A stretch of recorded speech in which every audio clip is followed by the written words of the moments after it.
প্রথমে আপনাকে যেতে হবে ড্রাগসের ওয়েবসাইটে। ড্রাগসের ওয়েবসাইটে যেতে হলে আমরা গুগলে গেলাম, গুগলে গিয়ে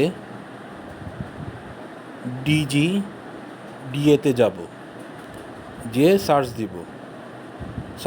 সার্চ দেওয়ার পর প্রথমে যে ওয়েবসাইটটা আছে, এই যে dgda.gov.bd, এখানে ক্লিক করব। না, এখানে না, আমরা dgda.info-তে যাব। এইখানে যাওয়ার পর রেজিস্টার্ড প্রোডাক্টসে যাব। যাওয়ার পর এখানে দেখব ট্র্যাডিশনাল মেডিসিন। এখানেই সব ইউনানি কোম্পানিগুলোর তালিকা পাবো। এই ট্র্যাডিশনাল মেডিসিনে ক্লিক করলাম। এই যে নতুন আরেকটা পোর্টাল খুললো। এইখান থেকে ইউনানি মেডিসিনে ক্লিক করব।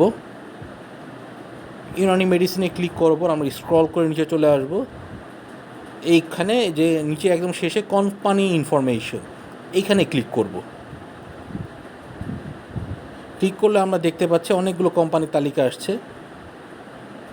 এই যে সমস্ত ইউনানি কোম্পানির তালিকা চলে আসছে।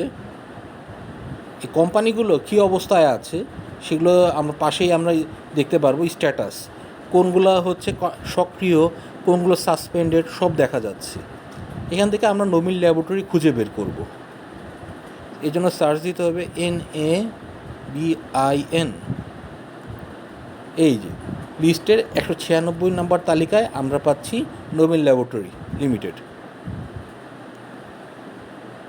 ঠিক আছে, ধন্যবাদ। এইভাবে আপনারা নোবেল ল্যাবরেটরি তালিকাভুক্ত কিনা খুঁজে বের করবেন।